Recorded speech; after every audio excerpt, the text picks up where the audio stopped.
So let me start by giving a brief introduction to Allan, Professor Allan Collins. And I'm going to make it brief because, to be quite honest, if I had to do the full thing, it might take me the entire time of the talk, of the whole seminar. So I'll be brief as I can.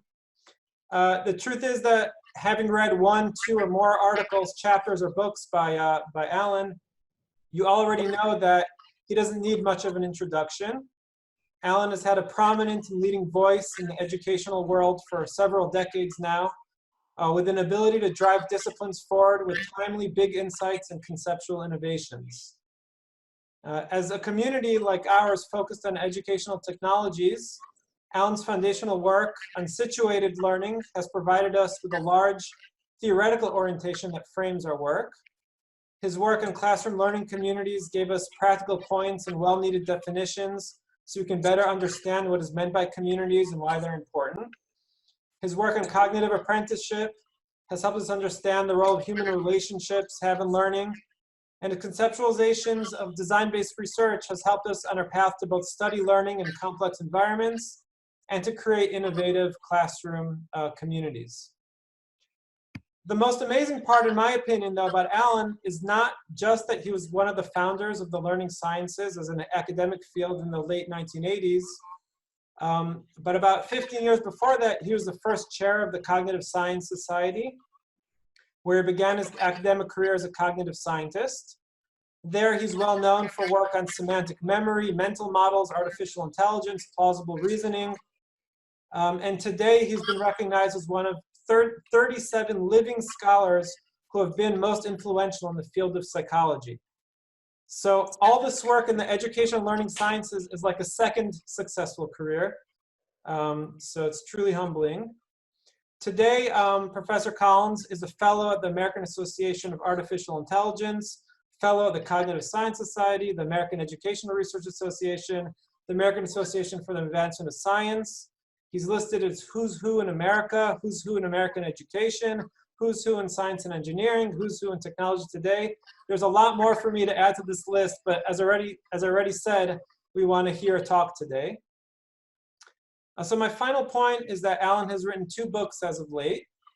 The first, Rethinking Education in the Age of Technology, the Digital Revolution in Schooling in America, was first published in 2009, and 2 years ago, the second edition came out.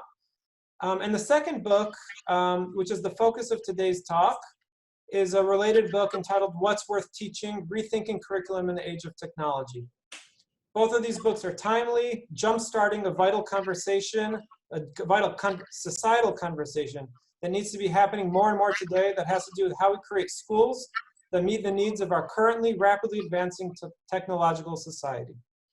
So thank you, Allan, for joining us. In truth, we planned this to be an online seminar even before the corona pandemic hit. So once again, you're showing just how timely and relevant you are. So thanks again, and you can start sharing your screen and continue.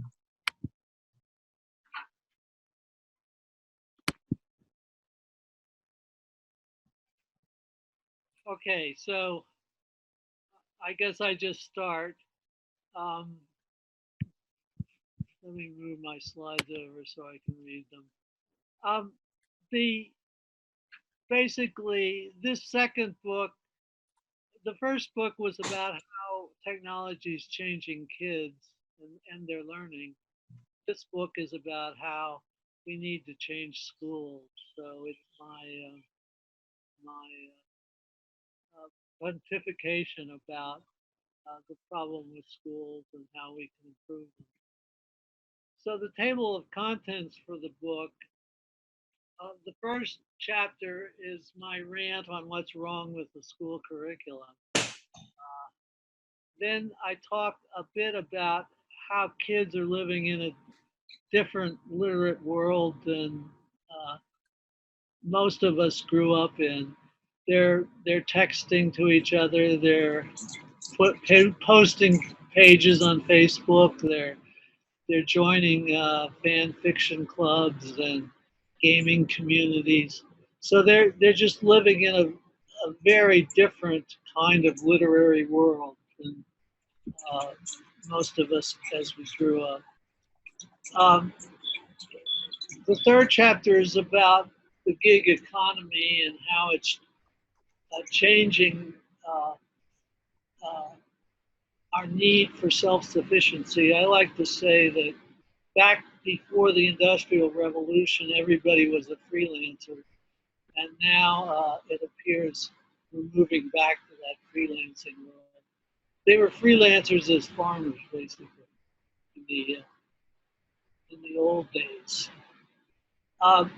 The fourth chapter is about what you need to know or do in order to survive in the workplace the workplaces of the world. The fifth chapter is about how the public policy challenges are becoming more difficult, and they require systems thinking. So I'm particularly in that chapter going to emphasize economic and environmental problems. The sixth chapter, which I'm not going to talk much about here, you can read my radical view about mathematics and science. But basically, I'm going to touch on that chapter, what's in it. And then finally, my last chapter is on my dream of what a school should look like and how all the kinds of things I think that people should be learning would fit into school. Okay, what's wrong with the curriculum? This is my rant on what we're teaching now. The first story I like to tell is about the movie Peggy Sue Got Married, which Francis Ford Coppola made back in the 90s, I think. In it, Peggy Sue goes to her 25th high school reunion, and then caught in a time warp, she's cast back into her high school algebra class, and they're having a test that day. And she turns in her test to the teacher saying, "Mr. Snellgrove, I happen to know that in the rest of my life I won't need any algebra, and I speak from experience." And the other example of what's wrong with the math curriculum comes from Tony Wagner, who wrote a book called The Global Achievement Gap. And basically, he describes a study where they asked MIT graduates, those were people from Massachusetts Institute of Technology, how they used mathematics in their lives. And they don't use algebra or calculus. What they use is basic arithmetic and probability and statistics. And that's pretty much my story too.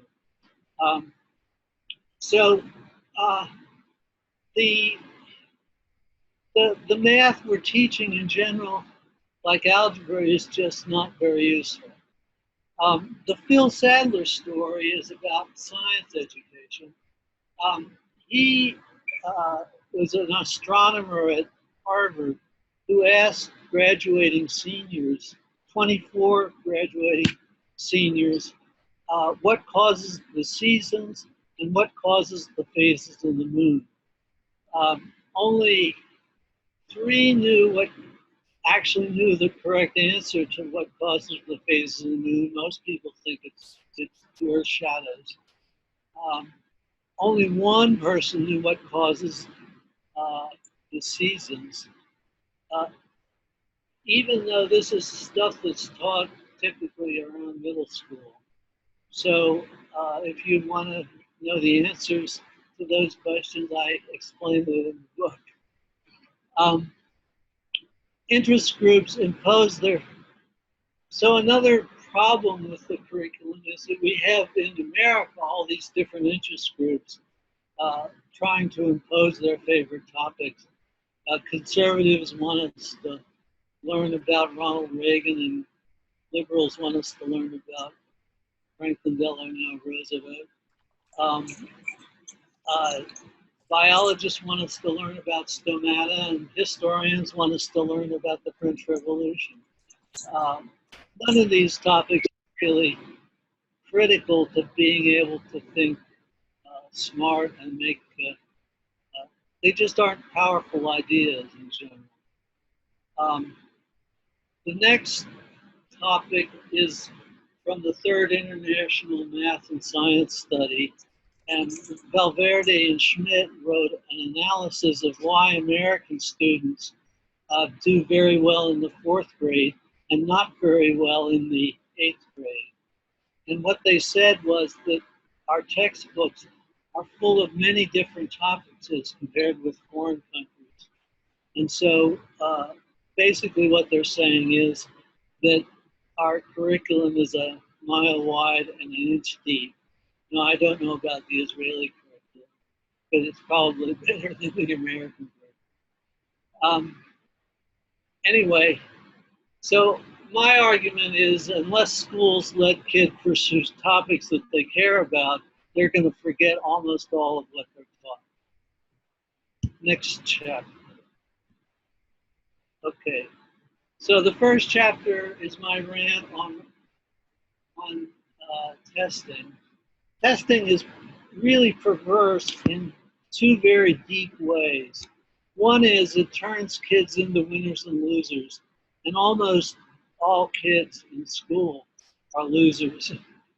Only a few kids, and I was one of the winners, so I liked school.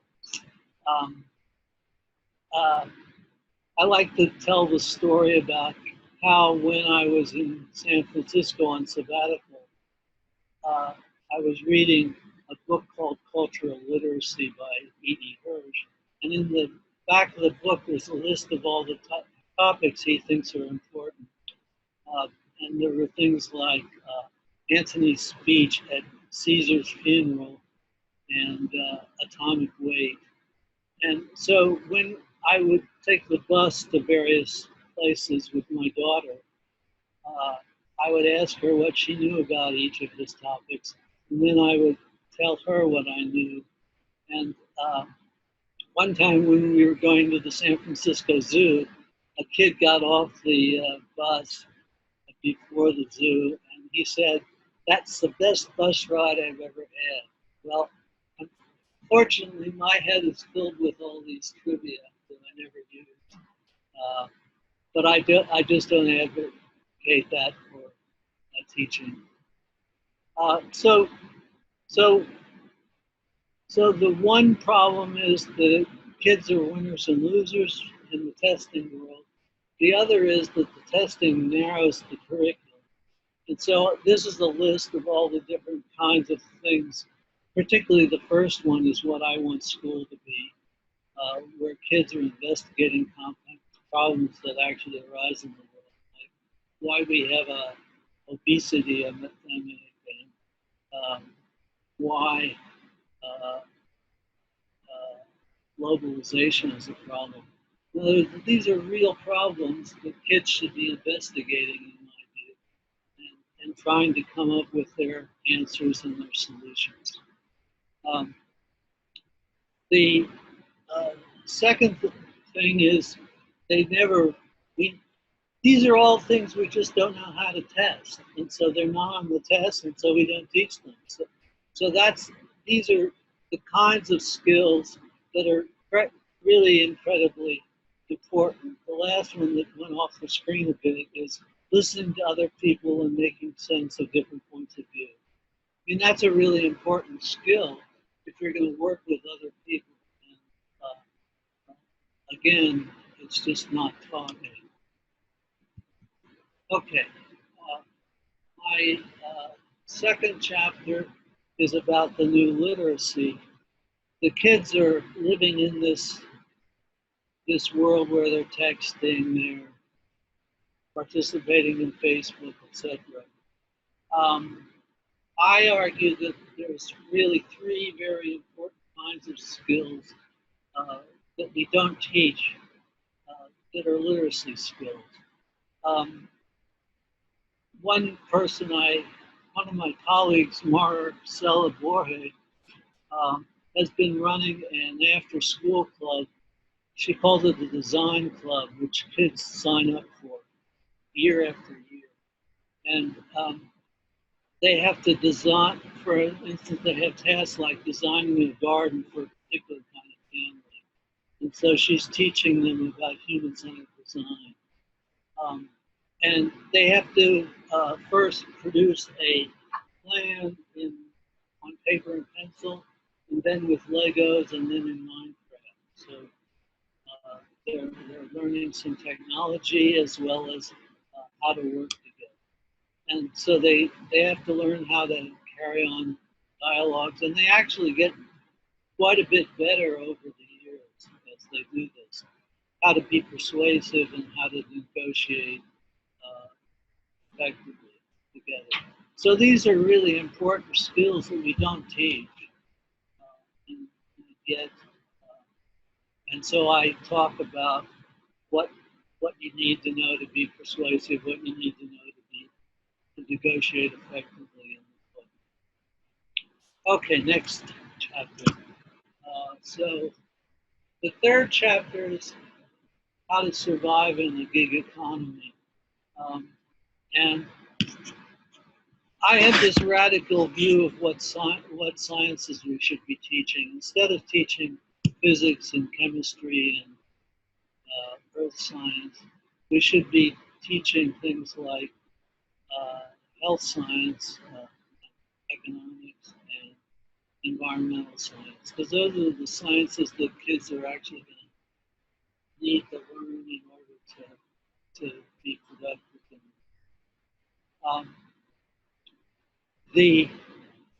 So the maintaining a healthy lifestyle, the importance of diet, the importance of exercise, and the importance of controlling the stresses in your life. So those are those are the things you can do to prevent dying of heart attacks and cancer. These are things that really have an effect on how healthy a life you have until you're 82 like me.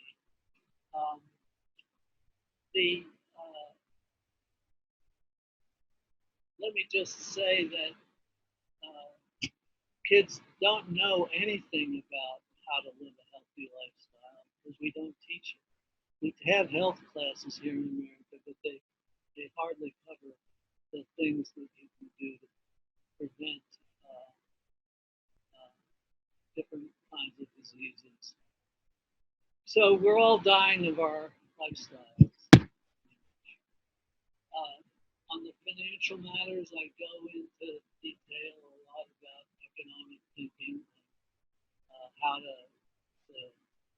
to manage finances. I talk a bit about legal matters, and I think that if you're on your own, you're going to have to deal with legal. Currently, I'm writing a book with a colleague on learning teaching kids self-control in the face of the new technologies. So I think that's really, there's all sorts of evidence that how productive a life you live, how successful you are in school, etc., all depend on how well you learn self-control. And so Baumeister and Michelle have written a lot on this. And basically, you can think of it as willpower. If you can learn how to have willpower, you can do much better in life. And then finally, I talk a bit about being more adaptive.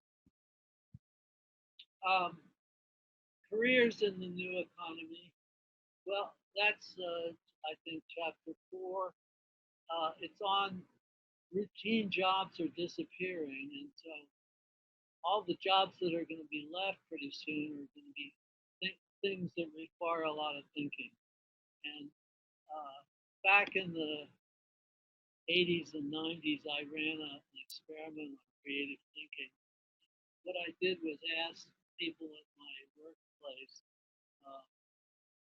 what makes a think of ideas for writing an essay on what makes a party interesting. And one of my subjects, Edtech, who's a famous cognitive psychologist who works on analogy, what she did was compare three different parties she had gone to, one of which was just terrible, where everybody sat around in a circle and they tried to carry on a conversation in a large.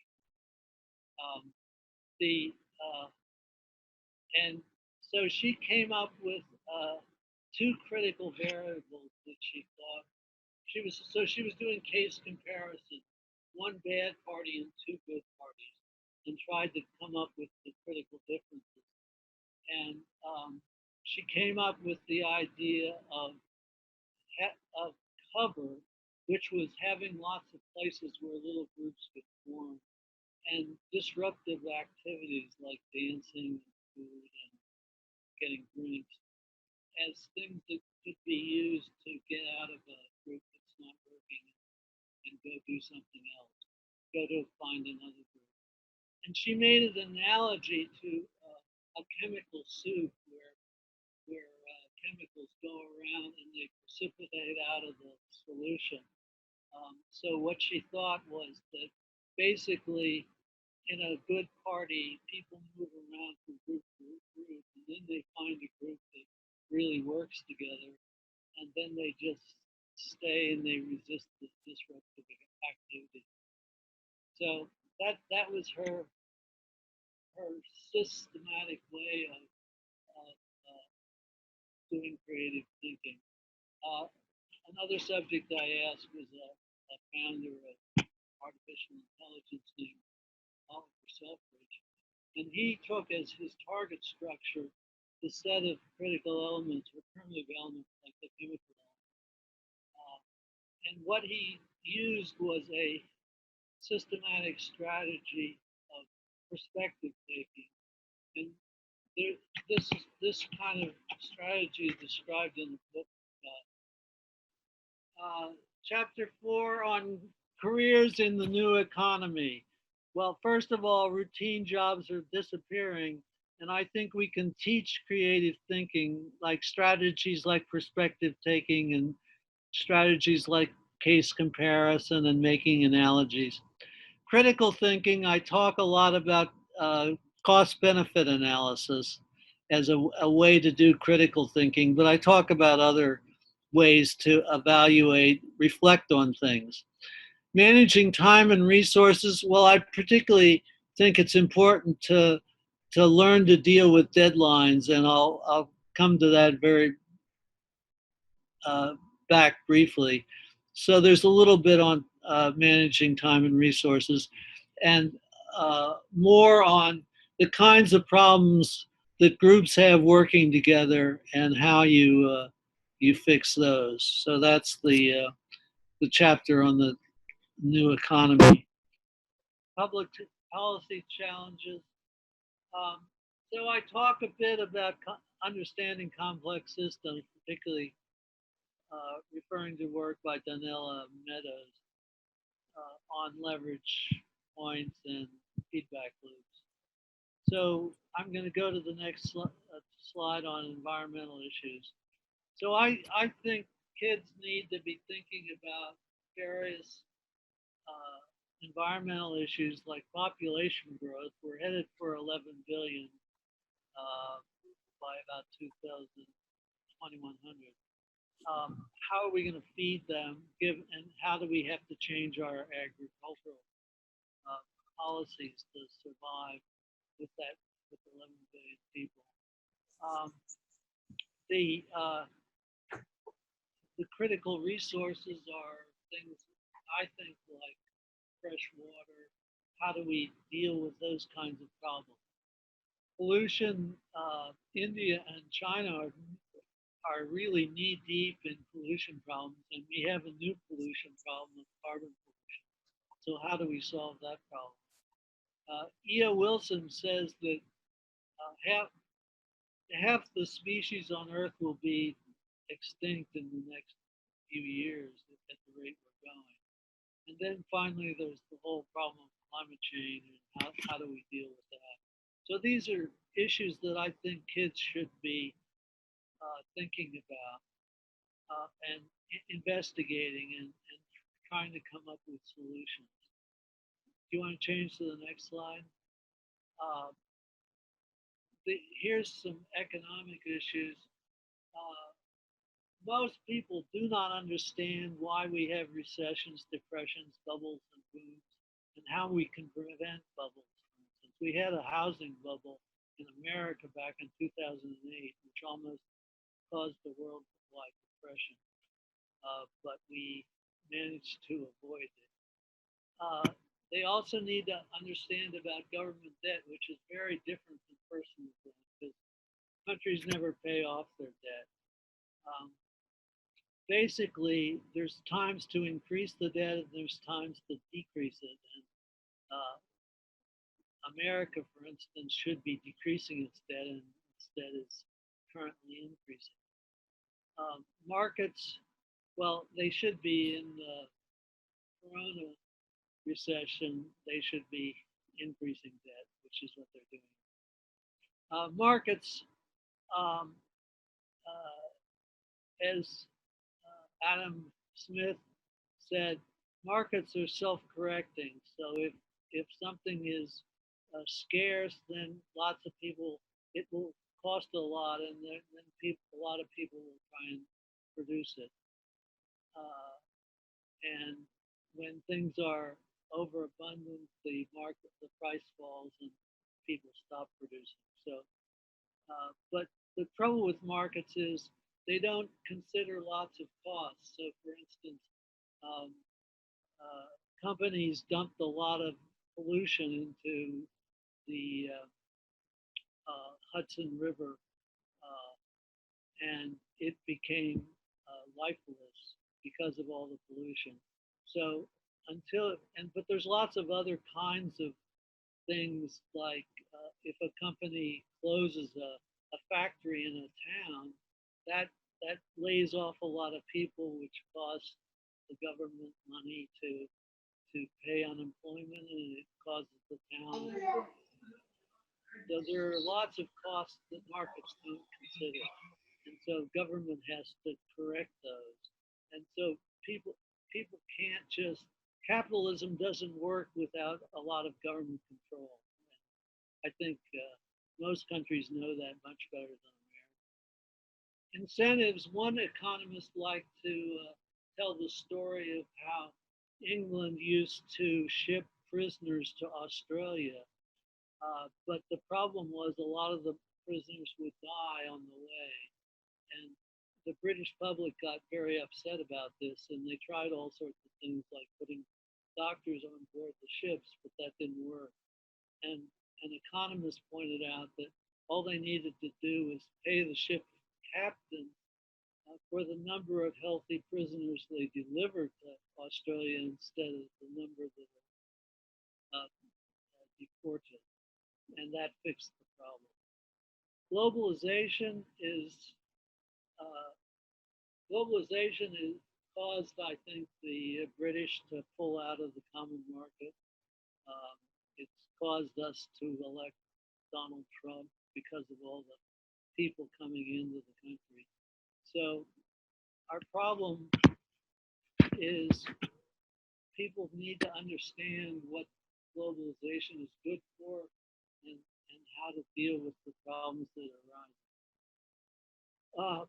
Finally, I write about why some countries grow faster than others, and so how do you help economies to grow better? And so these are all things that I think kids should be investigating. Whoops. Oh, there I go. I'm not going to talk about the Math and Science Foundations chapter much, but I will say that one of the things that we should be teaching kids is how to mathematize situations and problems. For example, suppose a kid is too busy. How do they? One thing they can do is try and keep track of how much time they spend on all the different activities they engage in. And so, for instance, if you find that you're spending too much time on YouTube, you can block YouTube from your computer.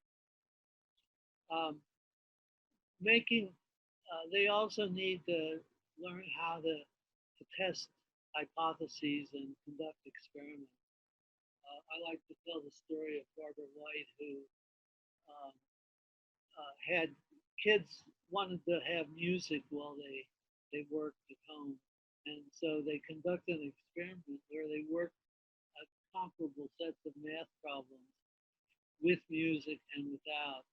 And unfortunately, the kids did better without the music, and they were very disappointed with that finding. But that was something they cared about, and they managed to test it. Okay, the next slide. Okay, passion school.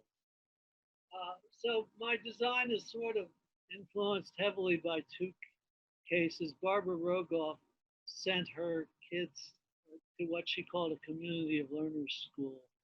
And the kids would negotiate with the teachers what kinds of projects they would work on. And there weren't any grades in the school, so they were just working on things that both the kids were interested in and the teachers thought would be beneficial to learn. And the kids actually loved to go to the school, and they didn't like to go on vacation because they would be away from their friends and their projects. The other school that I'm very influenced by is Central Park East High School. And this was when Deborah Meyer was the principal and I worked in the school a bit. They had 5 habits of mind that the kids were supposed to learn, and these are what they are, what they were. I thought they were a nice set of things to try to teach kids to do. And the last one, by the way, is what my students at Northwestern said I like to ask people. So that gives you a sense, and those were picked up by other schools. The next slide so they had an interesting way to handle graduation. So the last 2 years in the school, and you could take more if you needed it, but you had to demonstrate competence in these 14 areas. So you had to develop a plan for the rest of your life. You had to, I'll mention the scientific, math, and historical. So you had to do a scientific investigation of an issue, a math investigation, and a historical investigation. So basically, this set of topics are much broader than the kinds of things you see. And each student in the last 2 years had an advisor for each of these topics and a committee that they had to justify their work in those 14 areas. And again, they had to answer the questions about the habits of the 5 habits of mind. So it was a very effective, I think, kind of graduation process. Next slide. So my idea for a passion school is that at age 6, a kid would go and start in school, and they'd work in different curricula that are of interest to kids, and those are just some possible examples of curricula. And ideally, they learn math and science and history all in the context of the particular interests they have. And so, so my notion is that you would do, say, one of those curricula in the morning and one in the afternoon, and you'd stay with it for quite a while till you get deep knowledge about something. Okay, on to the next slide. So I generated a whole set of examples of things the dinosaur group might do. Um, for instance, a timeline of when different dinosaurs lived, um, a theory of why dinosaurs disappeared, investigating how birds descended from dinosaurs, but lots of possible topics that that they could work on in groups to develop products. Let's take the next slide then. So toward by the time they get to the later years of school, high school, you can think of, the curricula would center around things that people do in life, like the career academies that we have in the United States. There's a famous one in New York called the School for Performing Arts, which is like the creativity idea here. But ideally, you'd be in curricula that emphasize particular areas like medicine, biology, etc., or technology and computers, or business and finance, government, law, justice, creativity, music, video, dance, or people with social services and human resources, management, and psychology. So kids would then focus more in a particular area of use to a potential career in their later school. So that's my quick. Oh, let's go on to the cognitive apprenticeship. I have a notion of how you do cognitive apprenticeship in such a school. So students come in as novices and they work on their own project, like making a dinosaur video or something, with one of the more experienced students in the class mentoring. And one of the things the teacher has to do is teach kids how to be good mentors.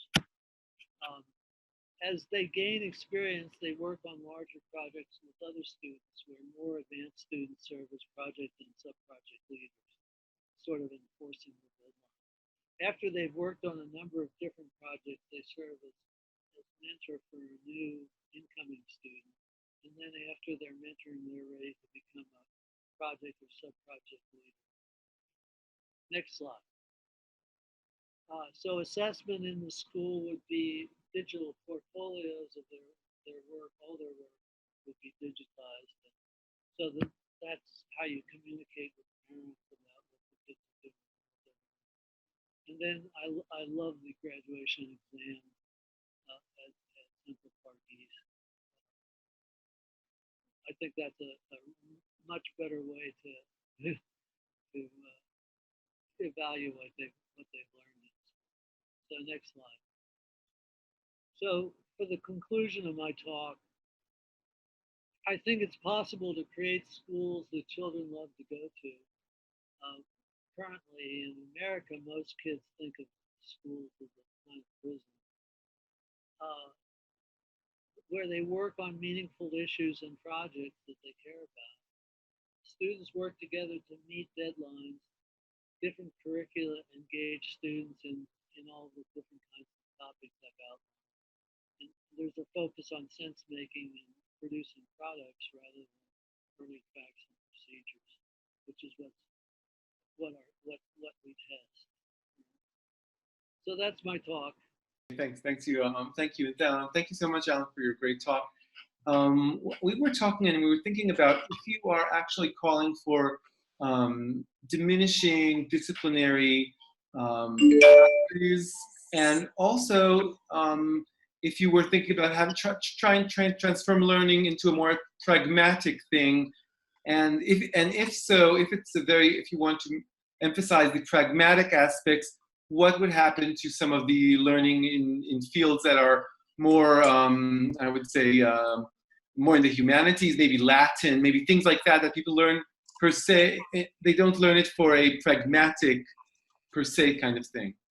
How would you see that? Well, in the book, I took Latin for 4 years, by the way, and none of it has had any effect on my life that I can tell. Although it may help me decode new words, but it probably helps me in working crossword puzzles. I don't think that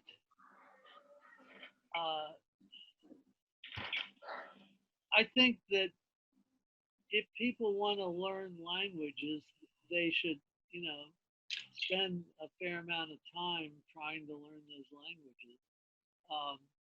It would be good to have a mentor to teach them. In other words, somebody they could try to converse with. Intellectualism. So that basically, that's what I'm basically of the view that there's not a lot of reason to learn languages other than English. English turns out to be the world language now, and so it's a useful thing to learn.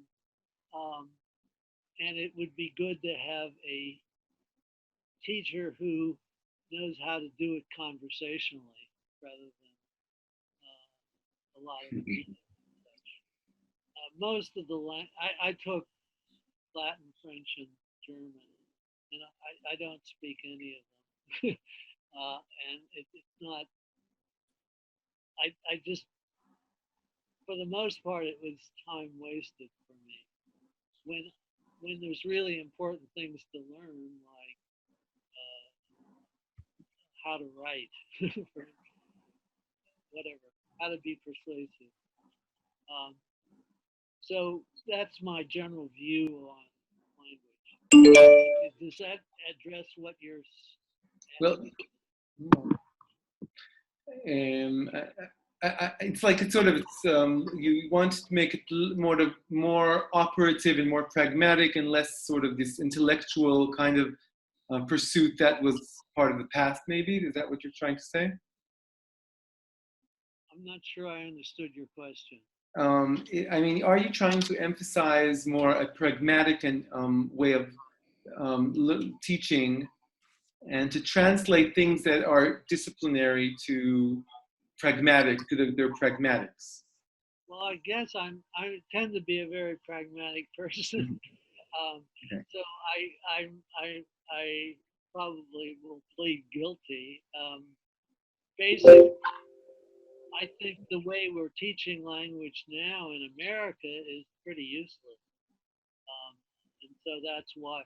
But I think that kids that want to learn French or want to learn Spanish should learn them.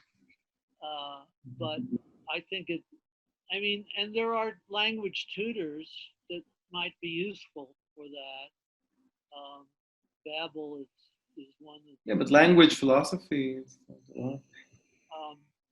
Okay. I mean, it might even be nice if you could take kind of tours of places like Spain and converse with people in different contexts. Right. In a computer system. People have tried to develop these kind of systems, and I don't know how successful they've been. Okay, so I'm gonna just go Chava, when you're done, and Allan answers, and Dani, and then Onit for the next three. Okay, so do you hear me?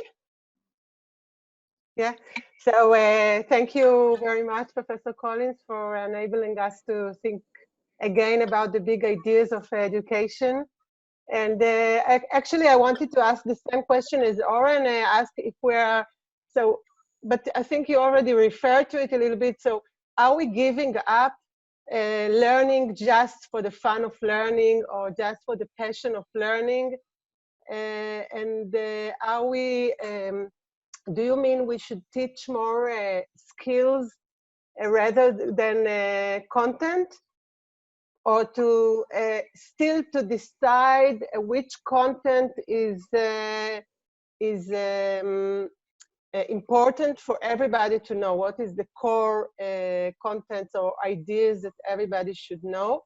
And the second thing I wanted to ask is some of the big issues that we deal with in the world are frightening for the kids. So in which age do we can ask children to think about the big problems of the world, like environmental issues, global warming? Sometimes it's too much for the children.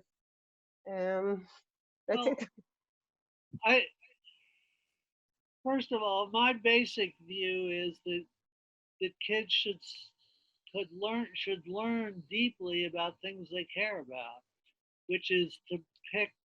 In other words, if kids care about language, they should learn language. If they like Latin, if they care about and the environment, they should learn about the environment.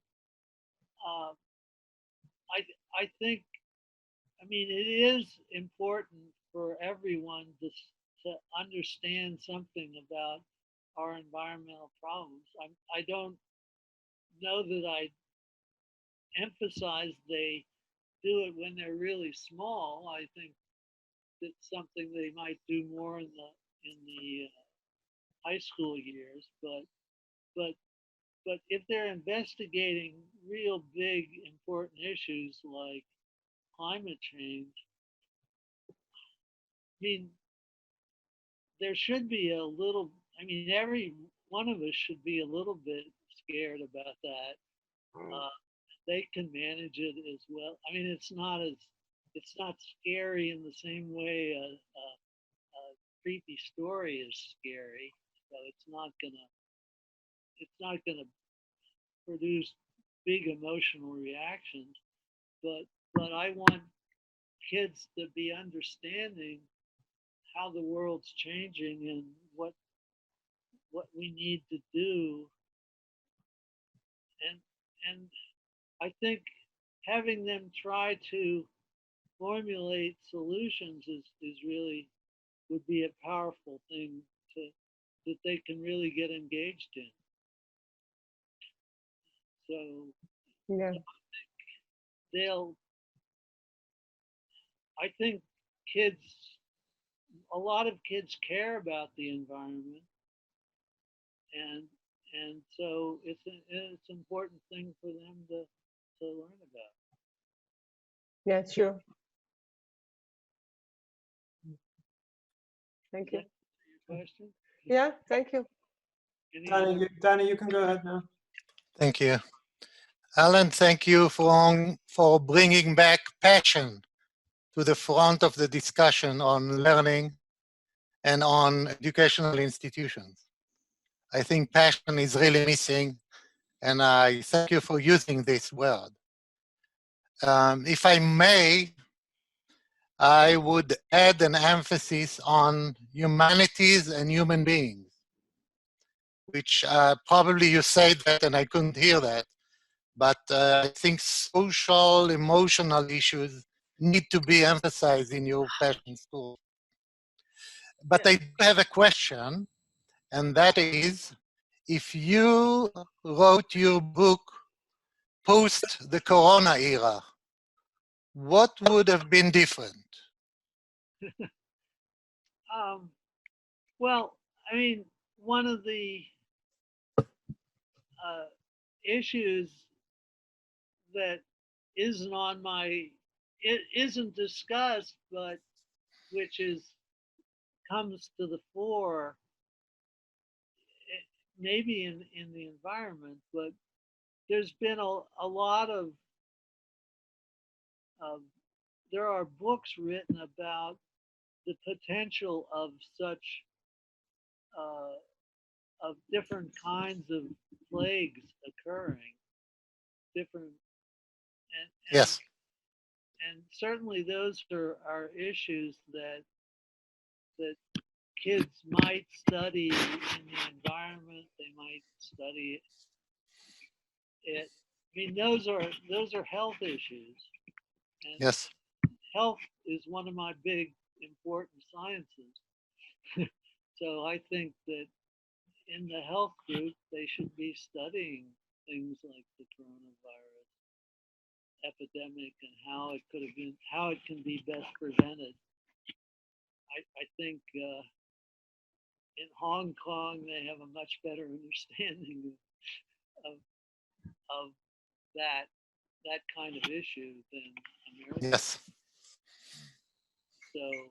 So yes, those are big health issues that kids should be thinking about, as far as I'm concerned. And they may be scary for them, to go back to the earlier question, but they need to understand the possibilities and the possible solutions. Yeah. Thank you. Let me go back to your social emotional Yeah. that's really important to me, and that's the when I talked about Marcelo Borges' design club, those are a lot of the issues that come up are big emotional issues. People aren't listening to me. I mean, they're thing. So I think her after school club is the perfect kind of context to really learn about emotional and social and self-regulation. Self-regulation is largely if you're going to learn about that, you're going to have to learn to deal with emotion. Yeah, I agree. So, and temptations are getting harder, worse and worse in our world. We're getting more and more foods that are very tasty and not very healthy, and we're getting more and more computer environments that are very tempting to people and rather addictive. And that's why I'm writing a book about how to teach kids self-regulation with women. Hi, first, thank you for a very, very interesting talk. And with as Hava and Danny and said, Allan, it's like opening the mind again to the real important stuff. My question is also related, I think, to maybe what Oren started. And it's about how do I know what my passion is? If I'm lucky to have, I don't know, a scientist parent, maybe I'll see that it might be interesting for me, something that is related to that. But if I don't get to, as a young child, to know things that might be really my passion, how do I get to really know things if I just get to follow what I come with, things that I think I'm interested in? It's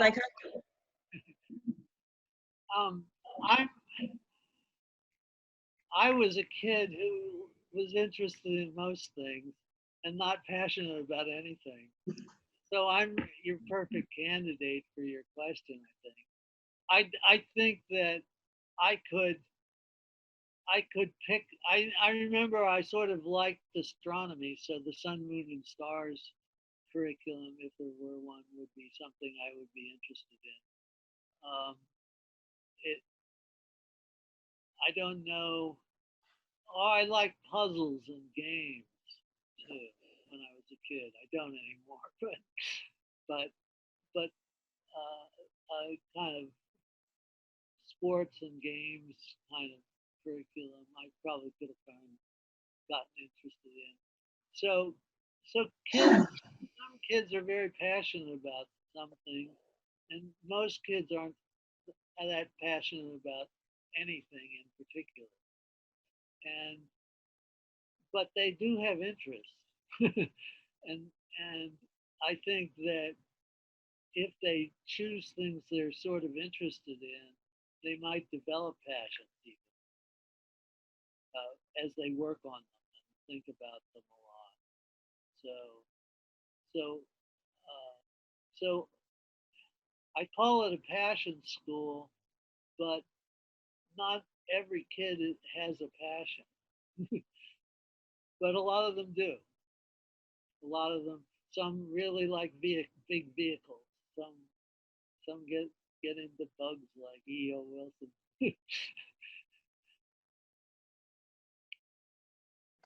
Thank you. Yeah, Ed, you're up. Me? Yes. Thank you, Allan. This was a really interesting, and I think that having read the book, it's brought together the most important things in the book. And we had a really nice discussion.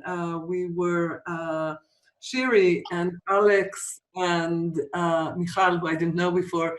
And one of the things that we discussed was, given that at least some of the things we already know that, you know, we're not teaching the right kinds of things and that schools should focus on rethinking what they're doing. And the question was, where are the bottlenecks? How do we move? Why aren't we there in most of the schools? And how do we move from the persistence of what goes on in current schooling to doing things differently? Yeah, that's a question I often get, and I'm very pessimistic because changing the whole idea of the grammar of schooling that Hayek and Cuban write about, or real school, is very deeply embedded in the consciousness of adults. And when you go away from, and that includes teachers, when you go away from what we're doing now to a very different model like a passion school, you get a lot of resistance. Now, there are obviously experimental schools, and some of them have been running for years, often influenced by Dewey before me. So there are schools that have a lot of these properties. As I described the paper that Barbara Rogoff wrote, which I highly recommend, is describing such a school where kids were doing things that they loved to do. So I would call it a passion school of a certain kind. So they exist. They tend to be independent private schools.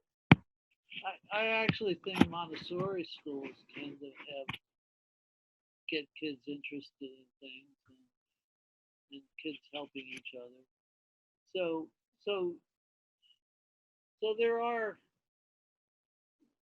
we get there sometimes. I'm just not convinced that the biggest impediment is testing. I mean, testing is so pervasive, and people think that's gonna help our schools, but I think it makes them worse because we don't then concentrate on the things we don't know how to test, and we make it a competitive game, and it's just bad. I mean, learning should be something that you do because you're interested in something. So we need to convince policymakers, we need to make a lot of changes for this to happen. Thanks. It's not going to happen. I mean, you know, it's not. That doesn't mean I'm not going to shout at the world and say, stop what you're doing. Not helping. Well, now I'm more depressed than I was before. But okay, so I do have a question. You've been, and maybe to try to open up the conversation even beyond your book, you've been around from the foundation as one of the founders of the learning sciences and all the situated learning and sociocultural perspectives and the sociocultural turn in learning, which has evolved over the past now 30 years or so. And I'm curious, from your position or your perspective, seeing the academic research field evolve. Today, there's a very big focus on equity, social design experiments, for example. So maybe there's an issue of ethics or morality or a political turn involved also in research, in educational research.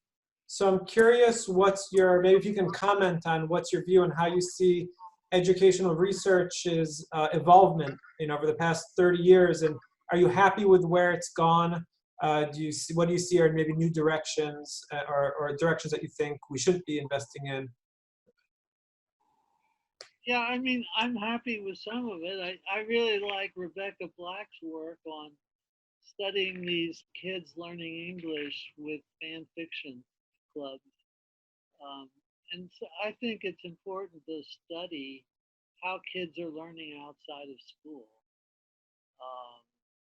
and how technology is impacting what they learn. And what, I mean,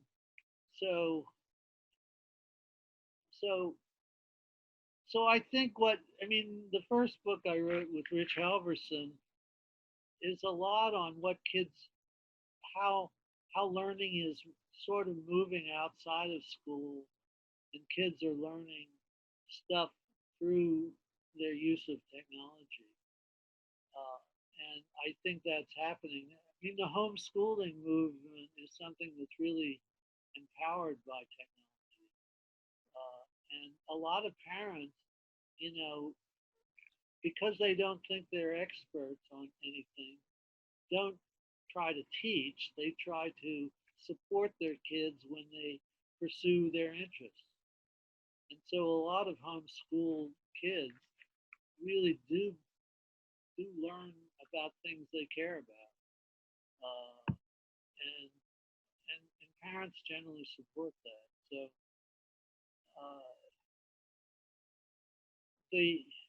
although other parents, download stuff from K-12, which are just kind of worksheets. I mean, I wonder how many teachers now we're in a world where kids are not going to school, they're at home.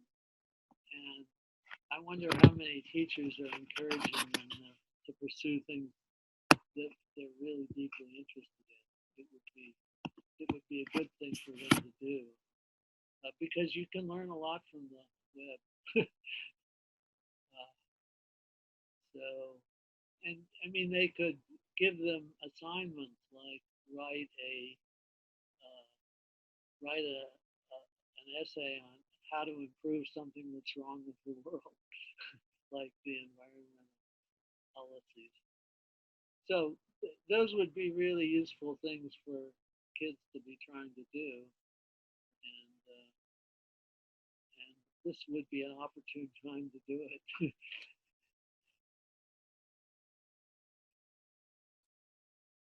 Did I answer your question? Yeah, I mean, you did in two ways, but I mean, I was curious about the educational research. I mean, you answered it by saying, as I understood, the way, I guess there's been a lot of research on out-of-school learning, and that's very relevant to the changes that are happening in society and in schools, and like you were saying. So yeah, I think that's, so you're saying that that's one track that you really like that educational research has opened up to, if I'm understanding correctly. And I mean, obviously, I like the fact that some people are doing design research in school. I mean, and trying out novel approaches, and trying to refine them. Yes. I like Japanese lesson study, by the way. it's a self-improvement system, and so it's a nice model for how to how to do educational research. Yeah. Okay, well, we are just about on time, which is nice. And you know, it's been lovely to have you. I mean, it's a really unique opportunity for all of us, as I said in the beginning, to be able to read so much of your work, even, you know, things that, you know, you've just been very influential in so many different ways. And you know, maybe it's something gratifying for you to know that how much, you know, we appreciate the stuff that you've written and said over the years. And that's things that we continue to chew on and continue to teach, you know, as new students come in. And so it's really a great pleasure that we had you. And maybe we just give a round of applause with a wave, I suppose, to show our appreciation.